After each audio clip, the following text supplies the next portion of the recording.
नमस्कार। नमस्ते। चर्चित खबरमा यहाँलाई स्वागत छ। धन्यवाद। यहाँ एउटा सभासद साथसाथै खम्बन्द राष्ट्रिय मोर्चा अध्यक्ष, अब ऐतिहासिक त्यो बेला यहाँले बोल्नुभएको कुराहरू पनि एकदम उत्कृष्ट नै रहेको थियो, मिडियामा चर्चा परिचर्चा चाहिँ एकदम यहाँको भएको थियो। यो वर्तमान अहिले भइरहेको राजनीतिक परिवेशलाई चाहिँ यहाँले कसरी लिनुहुन्छ, के भन्नुहुन्छ त्यसबारेमा?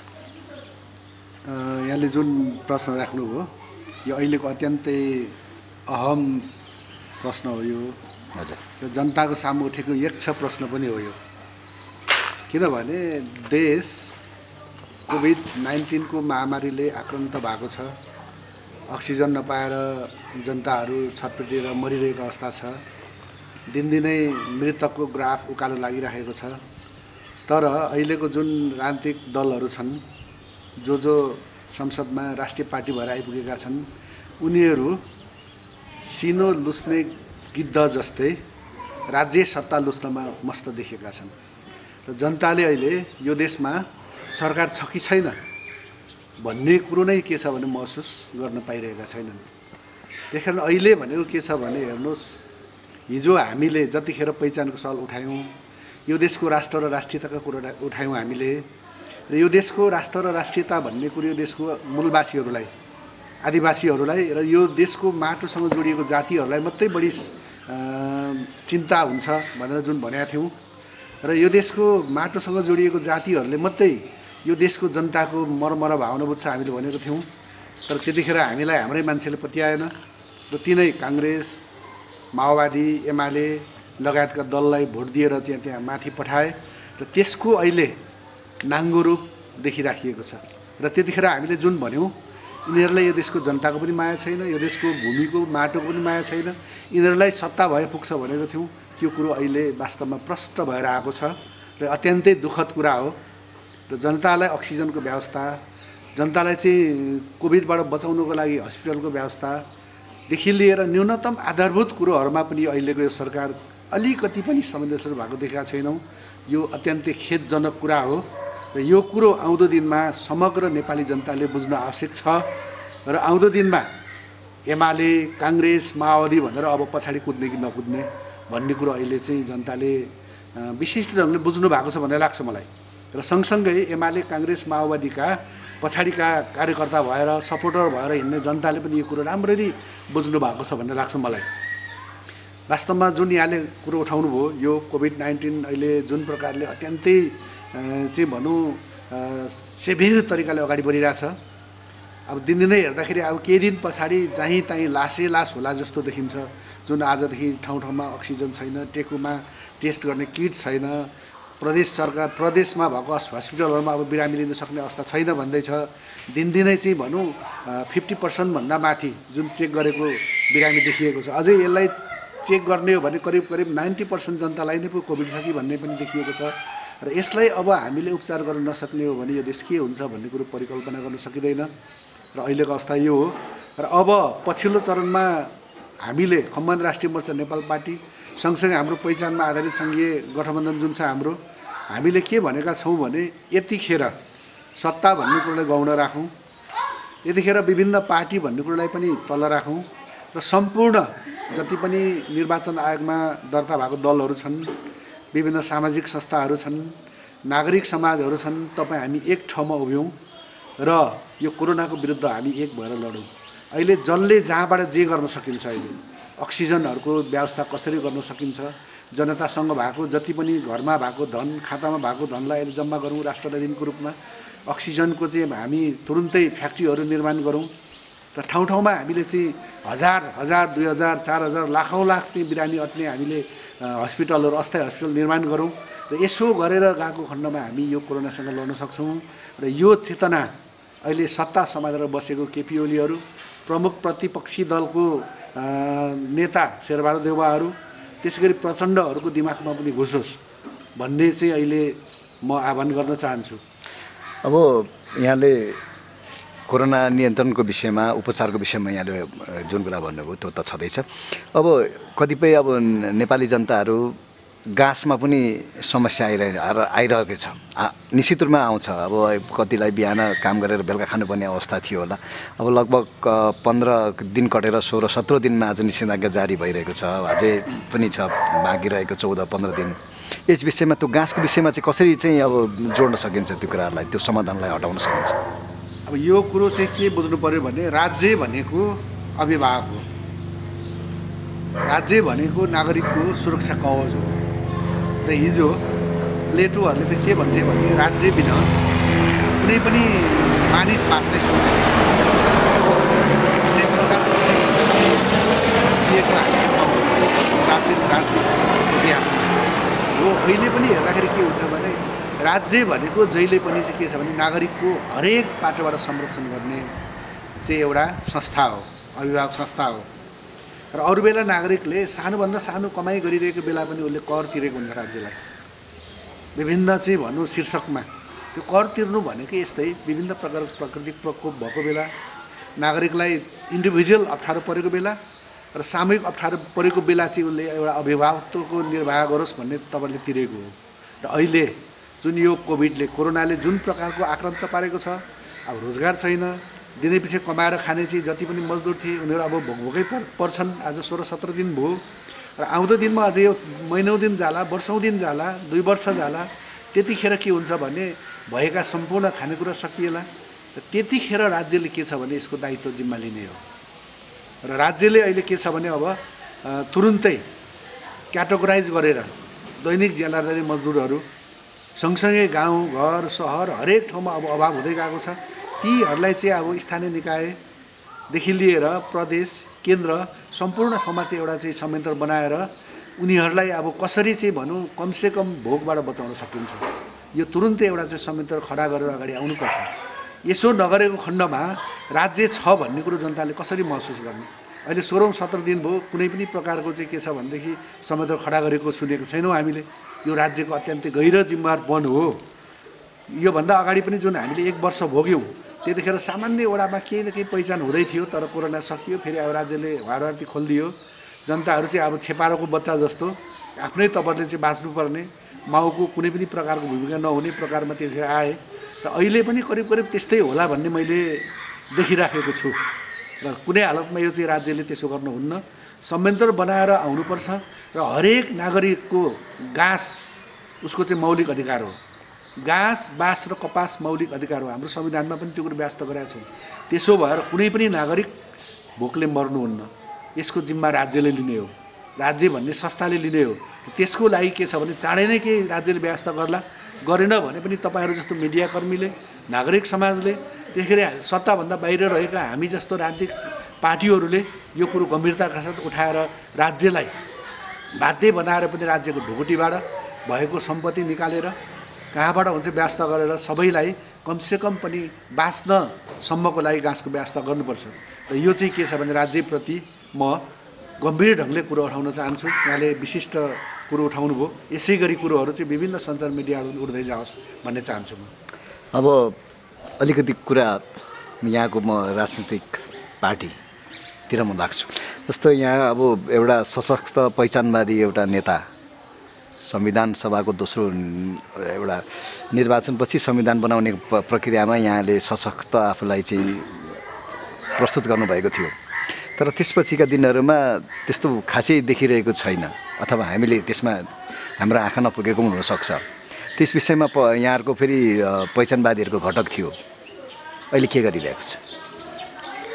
यहाँले उठाउनु भएको कुरो सही हो, किनभने संविधान निर्माण हुनुभन्दा अगाडि चाहे त्यो पहिलो संविधान सभाको कुरो गरौँ, चाहे दोस्रो 70को संविधान सभाको कुरो गरौँ, त्यतिखेर त्यो संविधान सभाको गठनभन्दा अगाडि जुन रूपमा सशक्त ढङ्गले पहिचानवादीहरू अगाडि आएको थिए, चाहे त्यो लिम्बुवान, खम्बुवान, तामसालिङ, थरुहट, नेवा, खसान, मगरा, तमुवान, मधेस, त्यसै गरी सरकार राख्ने जातीय सङ्घ संस्थाहरूले सशक्त ढङ्गमा जुन प्रकारले आफ्नो अधिकार पहिचानको कुरो उठाइरहेका थिए, संविधान जारी भइसके पछाडि यो अहिले मौन रूपमा रहेको सही कुरै हो, त्यो कुरो स्वीकार्नुपर्छ। र यसमा विशेष गरी के कारण रह्यो भने हामीले संविधान सभा पहिलो दोस्रो भन्दा अगाडि जुन प्रकारले हाम्रो मान्छेहरूमा अवेरनेसको कुरो उठायौँ हामीले, हाम्रो मान्छेहरूलाई चाहिँ सजगता गराउने, सुदूरपूर्वको लिम्बू, खम्बू, तामाङ, गुरुङ, मगर, नेवार, थारू, मधेसी, दलित, महिला, पिछडा वर्ग, सीमान्तकृत, मुस्लिम सबैलाई हामीले चाहिँ जागरुक गरायौँ, अवेरनेस गरायौँ। यो संविधान लेखिने बेला हो, यो एक जुगमा एक दिन आउँछ, तपाईँहरू सबैजना सजग हुनुहोस्।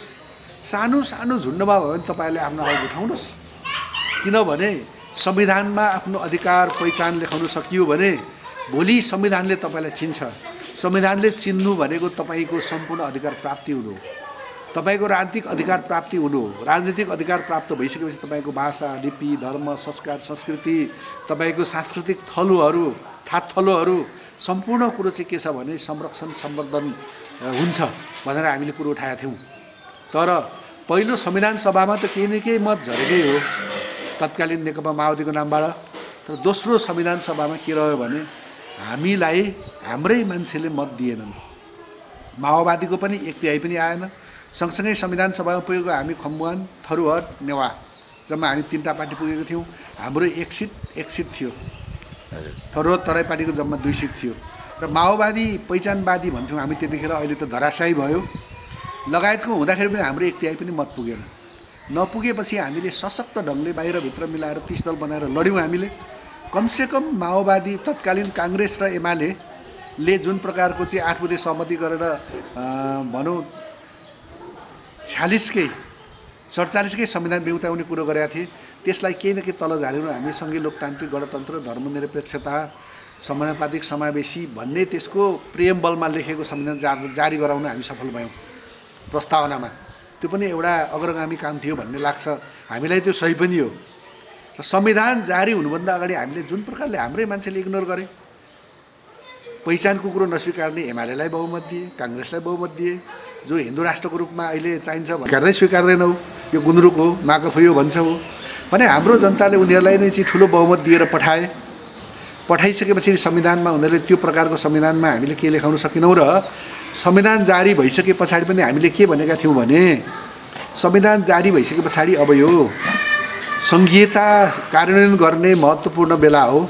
अहिले पनि पहिचानवादीहरूलाई तपाईँहरूले मत दिनुभयो भने फेरि संविधानको प्रस्तावनामा टेकेर धेरै कुरो लेखाउन सकिन्छ है। धेरै कुरो चाहिँ कानुन र ऐन बनाउन सकिन्छ संविधानमा टेकेर।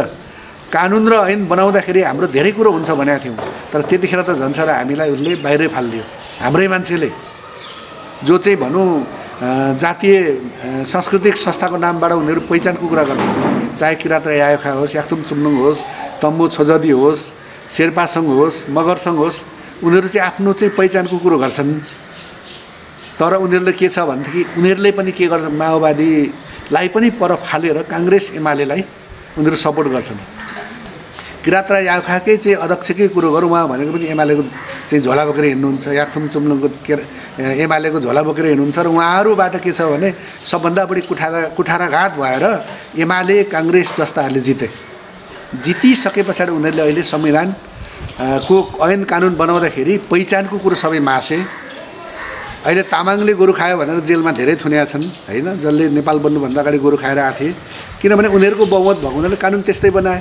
र यस्तो कानुन बनाइसकेपछि अहिले के छ भनेदेखि थोरै कुरो बोल्नु बित्तिकै उनीहरूले लगेर थुनिदिने। ग्याल्जेन दोर्जे भर्खरै छुट्दैछ, तपाईँहरू सुन्नुभयो, लोकतन्त्रमा उसले चाहिँ आफ्नो कुरो राख्दाखेरि जेलै जानु पर्यो झन्डा जलाएको आरोपमा। त्यसरी अहिले पछिल्लो चरणमा हाम्रो आवाज कमी भएको हो कि भनेर त्यहाँनिर देखिएको हो। र हाम्रो पहिचानमा आधारित सङ्घीय गठबन्धन भने जुन हाम्रो एउटा पहिचान स्थापित गराउने हाम्रो गठबन्धन छ, लिम्बुवान, खम्बुवान, तामसालिङ, थरुहट, नेवा, खसान, बगरा, तमुवानको, यसले पनि आवाज हामीले उठाएको छौँ। कार्यक्रम प्रशस्त भएको छ, कोटसभा गरेका छौँ। तर हामीलाई पनि यो पहिचान विरोधी पार्टीले चलाएको भनौँ सञ्चार मिडियाले हाम्रो समाचार एउटा पनि अगाडि ल्याउँदैन। त्यसो भएर अहिले हाम्रो अभियानै सकिएको हो कि जस्तो देखिनुपर्ने, हामीले अहिले कुनै कार्यक्रम नगरे जस्तो देखिनुपर्ने कारण चाहिँ यो हो। तर म यहाँहरूको यो सञ्चार मिडियाबाट के अनुरोध गर्न चाहन्छु भने अहिले पनि हामी सशक्त ढङ्गमा अगाडि बढिरहेकै छौँ। लिम्बुवान, खम्बुवान, तामसालिङ, थरुहट, नेवा, खसान, बगरा, तमुवानमा हाम्रो आन्तरिक सङ्गठन चलि नै रहेछ, आवाज उठाइरहेछौँ हामीले। र हाम्रो मान्छेलाई हामीले सजग गराउँदैछौँ। र अहिले जुन प्रकारले यो सत्ताधारी दलहरूले नाङ्गो नाच देखाइरहेका छन्, यसबाट कमसेकम हाम्रो मान्छेहरू त केही बुझ्लान् भन्ने हामीले आशा गरेका छौँ। अब यो दुई तिहाई भन्थे, हिजो काङ्ग्रेसले 2/3 होइन बहुमतले हुँदा गिर्जाले जुन प्रकारले चाहिँ विघटन गरे, काङ्ग्रेस केही होइन भन्ने हाम्रा मान्छेले बुझ्यो होला भन्ने हामी लागेको थियो। हो, कम्युनिस्टको गठबन्धनलाई दिए, वाम गठबन्धनलाई अस्ति भोट, र ओली भन्थे, यसले पनि अहिले देखाइदियो संविधानमै नभएको संविधान विघटन गरेर। त्यसो भएर अब हाम्रो मान्छेको चेतना आउला भन्ने आश गरेका छौँ हामीले। र हामीले लिम्बुवान, खम्बुवान, तामसालिङ, थरुवाट, नेवा, खसान, मगरा, तमुवानको अफ्रिकन नेसनल काङ्ग्रेसको मोडालिटीमा एउटै चुनाव चिन्ह छातामाथि, अथवा भारतको बिजेपीको मोडालिटीमा चुनाव चिन्ह एउटै देशभरिको पहिचानवादीहरूको हामीले बनाउने जमर्को गरिरहेछौँ आउँदो चुनावमा। र यसमा चाहिँ कमसेकम हाम्रो मान्छेहरूले एक भोट हाल्नु होला भन्ने आशा गरेका छौँ। र उहाँहरूले हामीले एक भोट हालेर सिंहदरबारमा 2/3 दिएर कमसेकम पुर्याउनु हो भने, अथवा 2/3 नभए पनि हाम्रो गठबन्धनको चाहिँ सांसद बिना सरकार गठन नहुने अवस्थाको स्थिति सिर्जना गर्नु हो भने हाम्रो अधिकारहरू स्थापित हुँदै जानेछन्। जसरी अहिले जनता समाजवादी पार्टीभित्रको राजपाले अडान लिँदाखेरि अहिले 120 जनाको मुद्दाहरू जुन छुटाए, अहिले मधेसीलाई छोडे उनीहरूले 120वटा मुद्दा खारेज गरे। कमसेकम केपी ओलीको सरकार त्यतिमा टिकेको हुनाले उसले त्यति त दियो, हेर्नुहोस्, आफ्नो स्वार्थको लागि पनि। त्यसरी भोलि राज्य सत्तामा नपुगिकन अधिकार स्थापित हुँदैन। र त्यसको लागि हाम्रो मान्छेलाई अब सजगता बन्दै हुनुहुन्छ होला। र यहाँको म यो मिडिया मार्फत के अनुरोध गर्न चाहन्छु भने, अब सजग बन्नुहोस्। अधिकार राजपाको 16 जनाले अडिट लिँदाखेरि जुन मधेसको त्यति मुद्दा खारेज भयो, त्यस्तै पर्यो भने रेशम चौधरीहरूलाई करिब छोड्लान् भन्ने लाग्छ मलाई, केपी ओलीको स्वार्थले। भने राज्य सत्ताभित्र हामी स्थापित भयौँ भने, हामीले त्यो अर्थपूर्ण संसद पुर्याउन सक्यौँ भने हाम्रो अधिकार लिम्बुवान, खम्बुवान, तामसालिङ, थरुवाट, नेवा, खसान, मगरा, तमुवान स्थापित हुनेवाला छ। र हाम्रो माटोमा जोडिएको राज्य सत्ता राजनीतिक अधिकार प्राप्त नगरी तपाईँ हाम्रो कुनै पनि पहिचान स्थापित हुनेवाला छैन। जसरी अहिले भनौँ हाम्रो साथीहरू खुवालुङको ढुङ्गा, खुवालुङ भन्ने सप्तकोशीमा पर्ने त्रिवेणीको ढुङ्गा फुटाउने कुरोमा धेरै जुरुक गरे, अभियानै चलाए साथीहरूले। तर मैले के भनेको छु भने, अहिले मात्रै होइन, खम्बुवान राष्ट्रिय मोर्चाले मैले जुन स्थापित गर्दा जबसम्म हामीले राज्य सत्ता प्राप्त गर्दैनौँ तबसम्म सांस्कृतिक कुरो कहाँ राख्ने लगेर। जस्तै अहिले के हो भन्दा हाम्रो खम्बुहरूको के हो, अथवा किराँतको धर्म के हो भन्दा मुन्दुम, त मुन्दुम कुन माटोमा छ भन्दा माटो त छैन। माटो भनेको राजनीतिक सत्ता हो।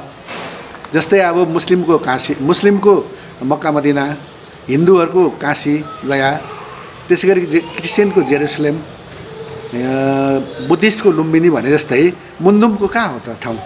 माटो त हिजो खम्बुवान भन्ने ठाउँ थियो, त्यो त अहिले रहेन। त्यसकारण सबभन्दा पहिले हामीले खम्बुवान राज्य स्थापित गरिसके पछाडि, अथवा अधिकारसहितको स्वायत्तता स्थापित गरिसकेपछि स्वतः हाम्रो सांस्कृतिक थलोहरू त स्थापित भइहाल्छन्। सांस्कृतिक थलो स्थापित हुनुलाई पनि हामीले राज्य सत्ता प्राप्ति गर्नुपर्छ। त्यसो भएर म के अनुरोध गर्न चाहन्छु भने, अहिले हाम्रो आन्दोलन सुस्त भएको होइन, तपाईँहरूकै भोटले गर्दाखेरि हामीलाई अहिले सुस्त बनायो। राज्य सत्तामा बस्ने एकात्मकवादीहरू डरो भयो, तर अवसर आएको छ। अब किराँत र यायोखा, याक्थुम चुम्लुङ, तमु छोजदी, त्यसै गरी तामाङ हिउल, शेर्पासङ, त्यसै गरी अब यो खसान, त्यसै गरी नेवा ददुभर, देदबु मङ्का खलहरू, त्यसै गरी यो थरुहटको चाहिँ भनौँ यो थाकसहरू, तपाईँहरूले अब त्यो काङ्ग्रेस, एमाले, माओवादीको झन्डा बोक्नु छोड्नुहोस्। विशुद्ध ढङ्गमा आफ्नो जातीय राजनीतिक पार्टीलाई समर्थन गर्नुहोस्। आउनुहोस्, किराँत र यायोखाले खम्बुवानलाई सपोर्ट गर्नुहोस् र तपाईँहरूको एक भोट हाल्नुहोस् आउँदो चुनावमा। त्यस पछाडि के छ भने, हामीले राज्य सत्तामा अर्थपूर्ण उपस्थिति भइसके पछाडि हामीले लडिराख्नै पर्दैन।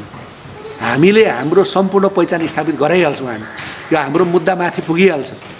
यो कुरो चाहिँ म चाहिँ के छ भने अनुरोध गर्न चाहन्छु, जुन यहाँको प्रश्न छ, यसरी हामीले आन्तरिक रूपमा सशक्त ढङ्गमा हामी अगाडि आइरहेछौँ।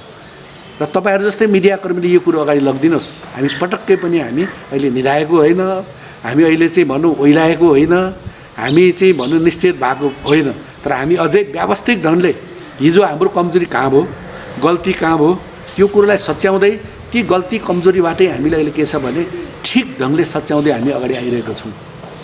अमूल्य समय र अमूल्य कुराको लागि यहाँलाई धेरै धेरै धन्यवाद। धन्यवाद। यहाँको यो लोकप्रिय मिडिया अझै सशक्त बनोस्।